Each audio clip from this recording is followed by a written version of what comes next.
Good morning friends. आप लोगों का ये स्वागत है सोनू फिजिक्स वाला चैनल पर। आप लोगों के पास पहला वीडियो आया था जिसमें आप लोगों ने अच्छा खासा लाइक सब्सक्राइब सब कुछ दिया है और आशा है कि आप आगे भी हमको लाइक सब्सक्राइब ये सब मिलते रहेगा आप लोगों का, और रेगुलर हम आपको वीडियो प्रोवाइड करते रहेंगे। फिजिक्स के A to Z सब कुछ यहाँ पर मिलते रहेगा, चाहे वो कॉम्पिटिटिव लेवल हो, इंटर लेवल हो, मैट्रिक लेवल हो, किसी भी लेवल का हो, सब कुछ आपको मिलते रहेगा, रेगुलर मिलते रहेगा। इसलिए आप इस वीडियो को सपोर्ट करते रहिएगा। चलिए हम लोग शुरू करते हैं। तो बेसिक फिजिक्स पढ़ाए थे। बेसिक फिजिक्स में हम बताए थे फिजिक्स क्या है, डिफिनेशन बता दिए थे, हर चीज़ बता दिए थे। उसके बाद आप लोगों को छोड़े थे कि उसका टाइप्स कैसा है, नहीं फिजिक्स का टाइप्स। तो उसी टाइप में आज हम लोग सबसे बेसिक टाइप उसका होता है, मेनली टाइप कहिए यांत्रिकी, जिसको अंग्रेजी में मैकेनिक्स कहते हैं। तो मैकेनिक्स के बारे में आज हम लोग थोड़ा सा चर्चा कर लेते हैं। इस देखिए रेडी। तो आपको हम पढ़ाए थे मैकेनिक्स। मैकेनिक्स में देखिए, मैकेनिक्स को हिंदी में यांत्रिकी कहा जाता है। मैकेनिक्स को हिंदी में यांत्रिकी कहा जाता है और अंग्रेजी में मैकेनिक्स। मैकेनिक्स में आपको पढ़ना क्या है, क्या सब इसमें पढ़ना है।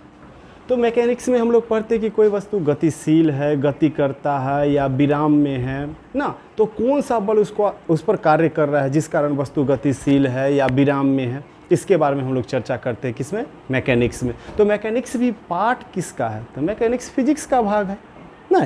तो हम लोग देखते हैं इसका डेफिनेशन, देखिएगा थोड़ा सा परिभाषा के तौर पर। मैकेनिक्स क्या है? तो फिजिक्स का वैसा भाग, भौतिकी का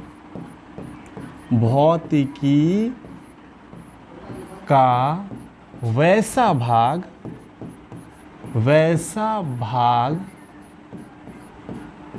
जिसमें वस्तु के विराम या गतिशील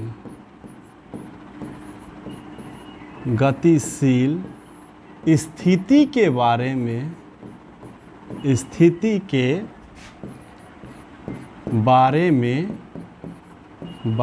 में अध्ययन किया जाता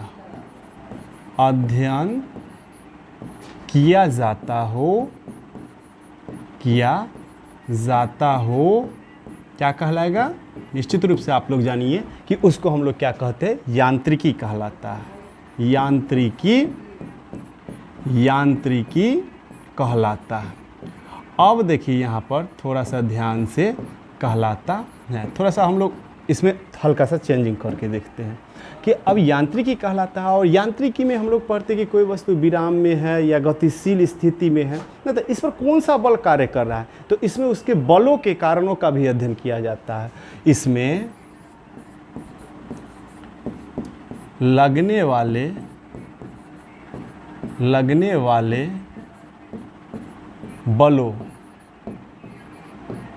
बलों का अध्ययन किया जाता है।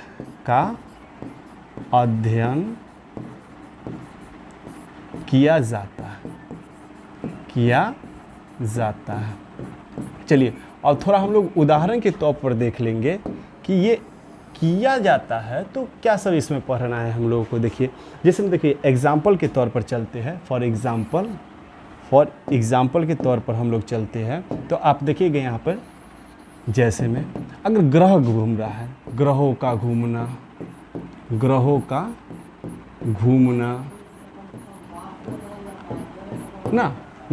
घूमना हो गया, पंखे का घूमना, या रुकी हुई गाड़ी की स्थिति,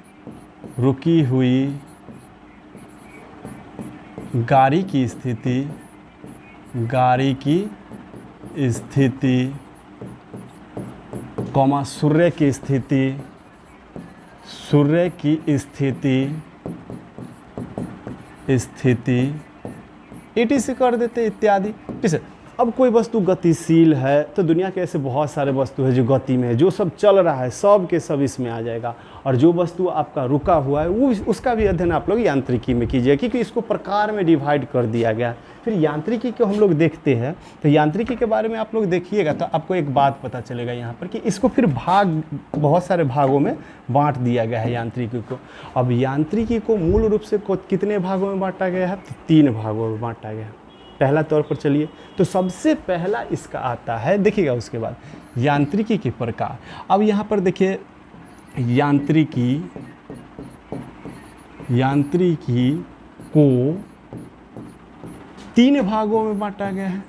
3 भागों में बांटा गया है। अब देखिए वो कौन कौन सा तीनों के तीनों भाग हैं। तो फर्स्ट भाग में आप आइए तो सबसे पहला भाग इसका होता है कौन सा? एस्थेटिकी। सबसे पहले भाग को हम लोग कहते हैं एस्थेटिकी, और एस्थेटिकी को अंग्रेजी में कहा जाता है एस्थेटिक्स। वो देख लेते हैं, फिर लिखते हैं। दूसरे भाग को कहा जाता है गतिकी। गतिकी को फिर अंग्रेजी में क्या कहा जा रहा है? उसके बाद चलिए तीसरा भाग आपका आता है, कौन सा? तीसरा भाग है जिसको डायनेमिक भी कहते हैं या शुद्ध गतिकी भी कहते हैं। तो हम हिंदी में इंग्लिश में लिखते हैं डायनेमिक। क्या कहा जाता है इसको? डायनेमिक। अब देखिएगा इसको सबको अंग्रेजी में क्या कहा जाता है? एस्थेटिक को अंग्रेजी में एस्थेटिक्स कहा जाता है। एस्थेटिक को अंग्रेजी में क्या कहा जाता है? एस्थेटिक्स। और गतिकी को क्या कहा जाता है? काइनेमेटिक्स। गतिकी को अंग्रेजी में काइनेमेटिक्स कहा जाता है। और उसके बाद आपका बच रहा है डायनेमिक, इसको डायनेमिक्स कहते हैं। डायनेमिक्स इसको कहा जाता है। अब हम लोग देखेंगे बारी बारी से, इसको देखते हैं कि सबसे पहला भाग हो गया आपका एस्थेटिक। अब एस्थेटिक में किस किस भाग को रखा गया? तो सबसे पहला भाग आपका हो गया एस्थेटिकी। एस्थेटिकी को अंग्रेजी में क्या कहा जाता है? तो एस्थेटिकी को कहा जाता है एस्थेटिक्स। अब ये एस्थेटिक्स है क्या? एस्थेटिक्स है क्या? चलिए आइए इसके बारे में हम लोग सबसे पहले जानते हैं कि एस्थेटिक्स कहते किसको है। तो एस्थेटिक्स में हम लोग पढ़ेंगे कि कोई वस्तु विराम में है, रुका हुआ है, तो उस पर कौन कौन सा ऐसा बल है जो कार्य कर रहा है जिसके कारण वस्तु अपनी स्थिति में है, अपने जगह पर विराम है। जैसे अब सूर्य अपने स्थान पर है, ग्रह उसके चारों ओर चक्कर काट रहा है? नहीं काट रहा है। तो इस तरह से चाहे चलिए हम लोग मानते घर की स्थिति या कोई रुका हुआ गाड़ी हो या दुनिया का कोई भी वस्तु जो अपने स्थान पर हो, वो उसमें कोई परिवर्तन नहीं हो रहा है, तो ये सारे के सारे वस्तु किस में रखे जाएंगे?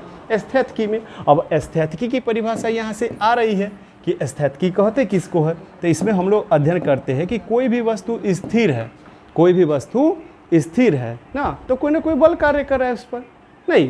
तो देखिएगा परिभाषा क्या आ रहा है एस्थेटिकी। तो ये किसका भाग है? यांत्रिकी का। यांत्रिकी का वैसा भाग जिसमें वस्तु के विराम स्थिति के बारे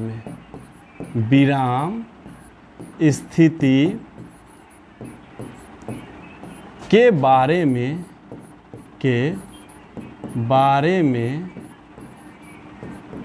अध्ययन किया जाता हो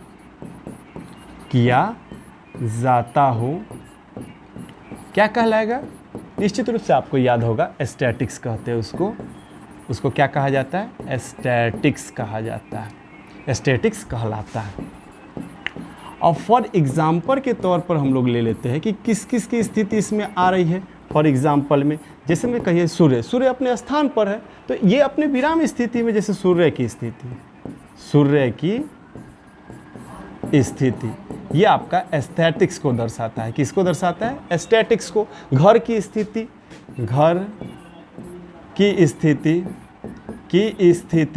ये आपका क्या हो गया? एस्थेटिक्स हो गया ना। दुनिया की ऐसी सारी वस्तुएं जो अपने स्थान पर विराम स्थिति में है, सब के सब किस में आ जाएंगे?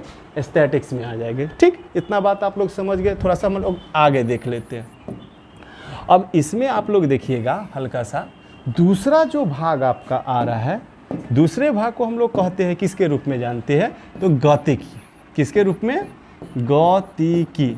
गतिकी को अंग्रेजी में क्या कहा जाता है, काइनेमेटिक्स।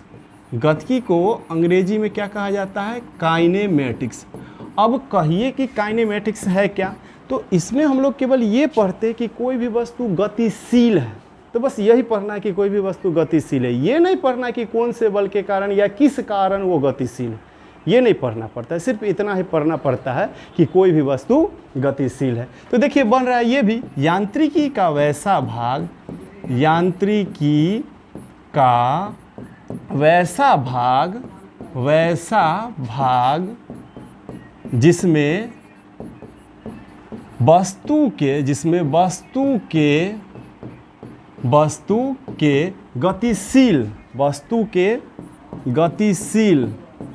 गतिशील स्थिति का अध्ययन किया जाता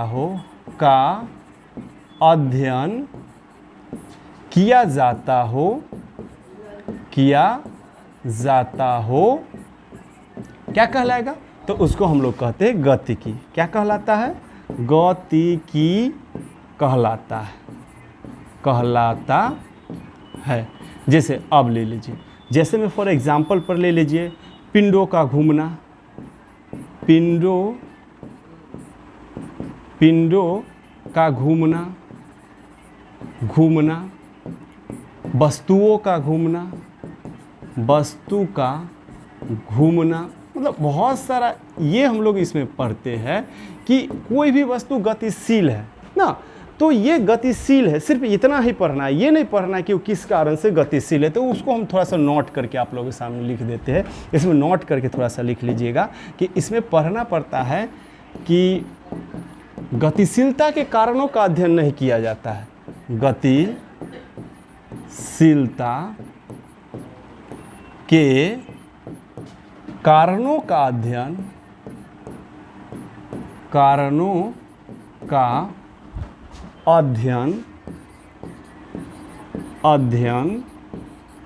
गतिकी में नहीं किया जाता है, गतिकी में नहीं किया जाता है, नहीं किया जाता है। थोड़ा सा स्पेशल पॉइंट आ रहा है।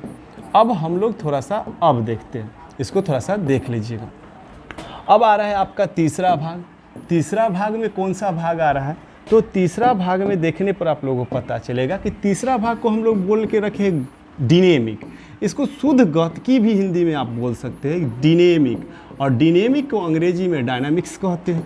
डिनेमिक को अंग्रेजी में क्या कहा जाता है, डायनामिक्स कहा जाता है।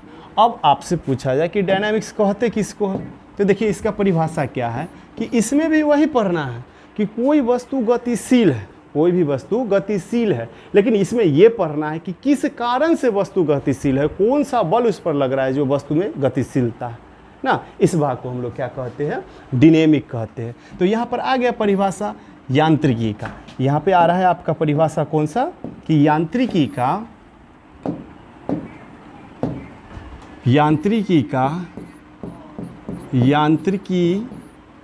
का वैसा भाग जिसमें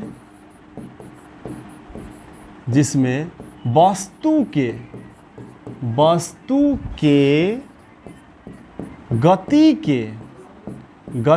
के कारणों का अध्ययन किया जाता है, कारणों का अध्ययन किया जाता है, अध्ययन किया जाता है। क्या कहेंगे उसे, निश्चित रूप से आप लोग को याद होगा, डायनामिक्स कहलाता है। क्या कहलाता है, डायनामिक्स कहलाता है, मिक्स कहलाता है। अब फॉर एग्जाम्पल के तौर पर हम लोग ले रहे हैं, थोड़ा सा देख लेते हैं यहाँ पे फॉर एग्जाम्पल के तौर पर। तो एग्जाम्पल के तौर पर आ रहे हो तो आप लोगों को एक बात इसमें पता चल रहा है कि जैसे मैं अब ग्रहों के घूमने का कारण, ग्रहों के घूमने का कारण, घूमने का कारण, आखिर क्या कारण है, कौन सा बल इसमें लग रहा है जिस कारण ग्रह जो है सो घूम रही है। नहीं, तो इसमें हम लोग अध्ययन करते हैं वस्तुओं के परिवर्तन का कारण। वस्तुओं के परिवर्तन कहने का अर्थ है कि एक स्थान से दूसरे स्थान में जो परिवर्तन होता है, एक स्थान से दूसरे स्थान जाए, चाहे गति करते रहे ना, वस्तुओं के परिवर्तन का कारण पहिए का घूमना, बहुत सारा उदाहरण होगा। पहिए